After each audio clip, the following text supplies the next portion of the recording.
this has been given to us really, although we can trace it back many decades, but really, I think the Thai people, Thai organizations have only studied and applied it within the last decade or so.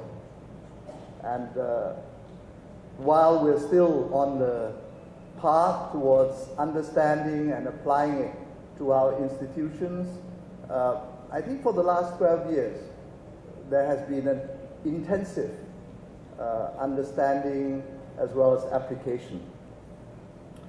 But I would like to quote Dr. Supachai Panishapak, the Secretary General of UNCTAD, who last week came to speak on this issue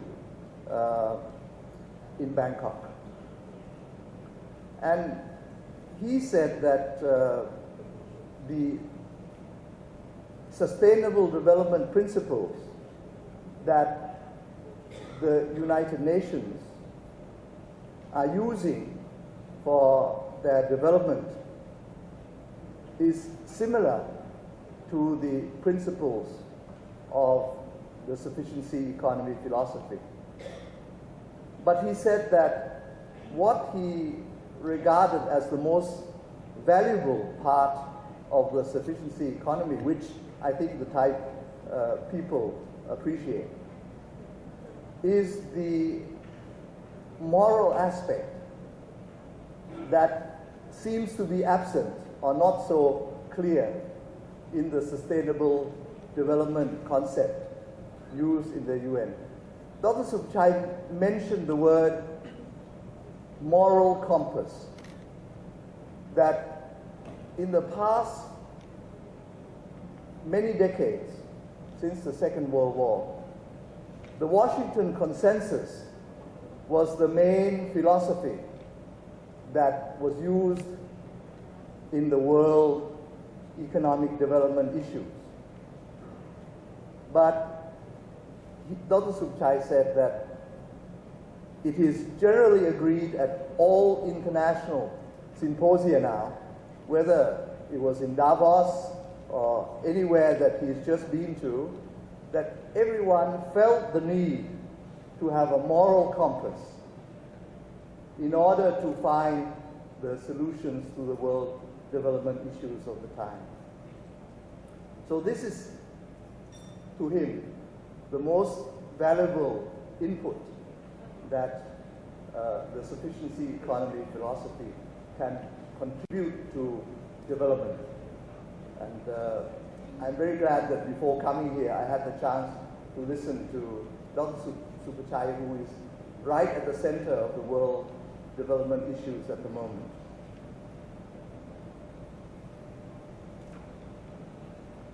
And I would like to quote Dr. Supachai when he said that the recent crisis has also demonstrated that excessive reliance on the financial sector, where unlimited greed and risk-taking is the norm, can lead to cyclical crisis and extreme imbalances. In correcting the imbalances, therefore, serious rethinking is needed on the correct equilibrium between the role of the state and the market, and also how to reset the moral compass that has been lost with the Washington Consensus.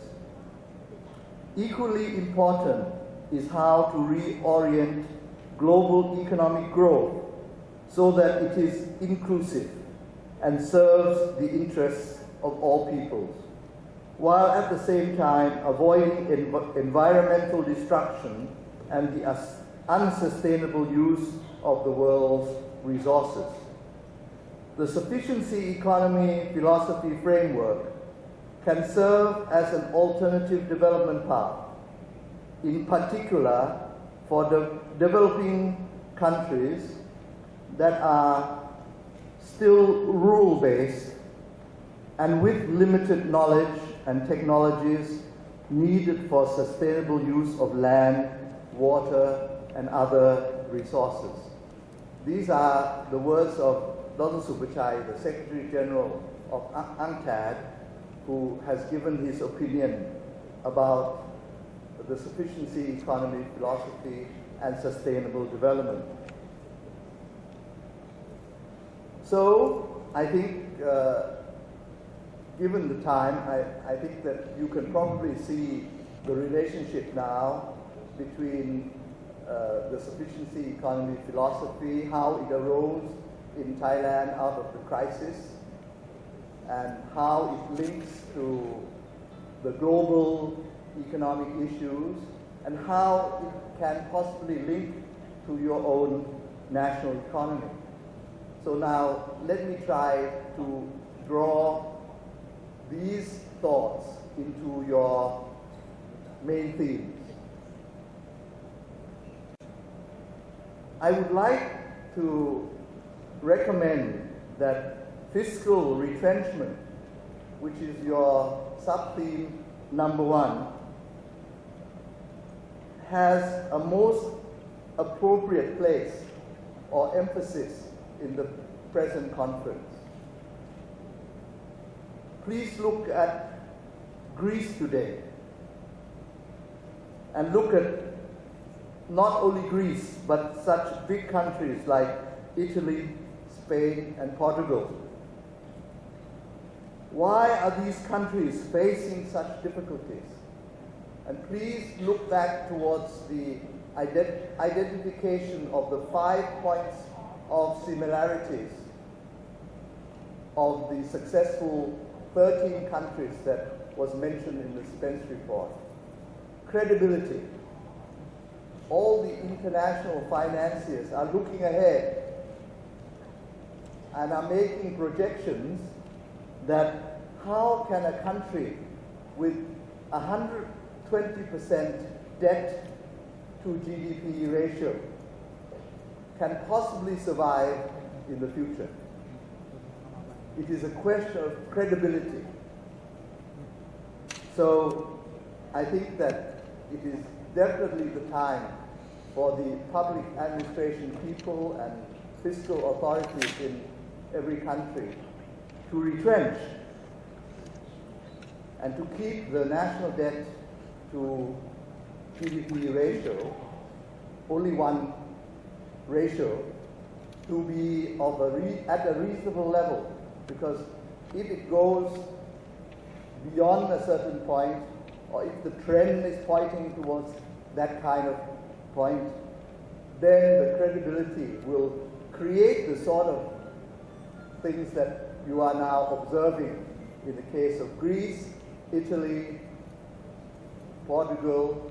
All these countries are facing the crisis of confidence. In your own, in Europa's own guideline to this sub-theme, we certainly gain the understanding of how this comes about. Public spending has been increasing in response to many forces, increasing economic inequality. So it arises out of good intentions. It arises out of the problems we have identified. Increasing economic inequality tends to compel governments to increase generous social programs for social sectors that fall behind. These are noble thoughts, noble intentions. Once public, this is you wrote again, I quote from Europa's own guideline for your sub-theme. Once public expenditure has risen, the trend is very difficult to reverse.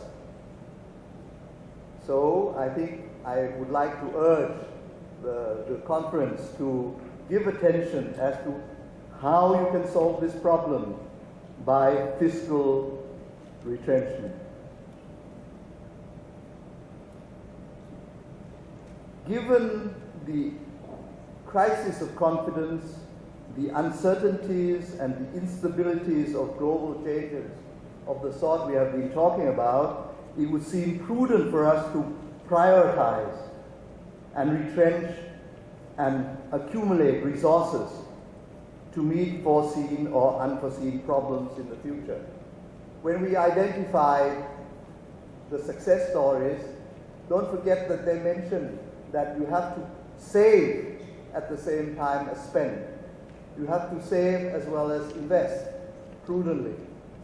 You cannot invest only and allow the people to lose confidence in you as they see the trend that the expenditures are going up without any sense that it might be able to be inhibited.